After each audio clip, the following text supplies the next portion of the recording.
CM Revanth Reddy అధికారంలోకి రాగానే BRS మూలస్తంభాలపై కన్నేశారు. బీఆర్ఎస్లో నెంబర్ 2 పొజిషన్లో ఉన్న వ్యక్తి బినామీలను కంట్రోల్లో పెట్టాలని డిసైడ్ అయ్యారు. దీంతో వెంటనే వాళ్లకు ఆర్డర్స్ వెళ్ళిపోయాయి.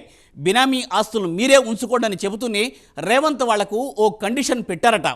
ఇకపై సదరు నేతకు వీళ్ల నుండి ఎటువంటి సహాయం అందకూడదట.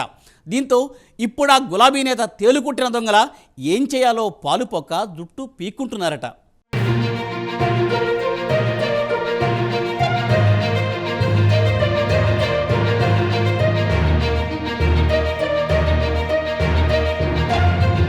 అధికారాన్ని అడ్డం పెట్టుకుని అడ్డగోలుగా సంపాదించేస్తుంటారు రాజకీయ నేతలు. అయితే ఆ ఆస్తుల్ని తమ పేరుపై ఉంచుకోకుండా బినామీలను తయారు చేసుకుంటారు.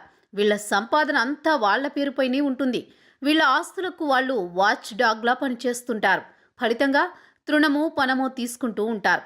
అయితే సదరు బినామీలు ఈ రాజకీయ నేతలకు విధేయంగా ఉంటారు. ఎక్కడా ఎప్పుడూ సదరు రాజకీయ నేతల పేర్లు బయటకి రాకుండా చూసుకుంటారు. ఏ ఇబ్బంది కలిగినా ఎక్కడికక్కడ తామే సెటిల్ చేసుకుంటారు తప్ప పొలిటీషియన్స్ పేర్లు తెరపైకి రాకుండా జాగ్రత్త పడతారు.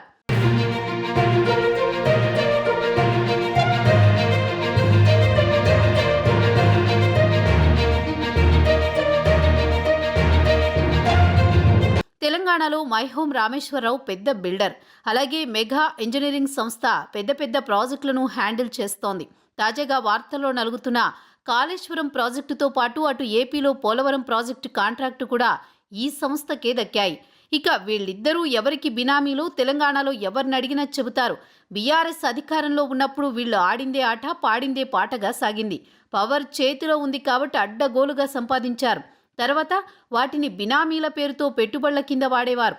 అలా కొన్ని వేల కోట్లు చేతులు మారినట్టు సమాచారం.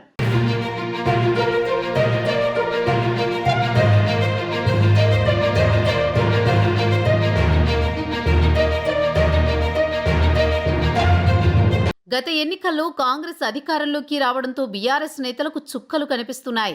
సీఎం రేవంత్ రెడ్డి వస్తూనే బీఆర్ఎస్ మూల స్తంభాలను టార్గెట్ చేశారు. బీఆర్ఎస్లో కీలక నేత బినామీలను గుర్తించి వాళ్లకి వార్నింగ్ కూడా ఇచ్చినట్టు తెలుస్తోంది. బినామీ ఆస్తుల్ని మీరే ఉంచేసుకోండి, కానీ మీ నుంచి మాత్రం సదరు నేతకి ఎలాంటి సాయం అందకూడదని షరతులు పెట్టినట్టు టాక్ వినిపిస్తోంది. దీంతో సదరు నేత పైకి చెప్పుకోలేక లోపల దిగమింగలేక నానా గడ్డి తిని సంపాదించిన ఆస్తులు ఎక్కడ తనకు కాకుండా పోతాయోనని దిగాలు పడుతున్నారట. మరోవైపు రేవంత్ రెడ్డి మాత్రం బీఆర్ఎస్ ఆర్థిక మూలాల్ని వేళ్లతో సహా పెకిలించి వేసే ప్లాన్లో ఉన్నారని సమాచారం. ఈ ప్లాన్లో భాగంగానే ముందుగా బీఆర్ఎస్ కీలక నేత బినామీలను లైన్లో పెట్టారట.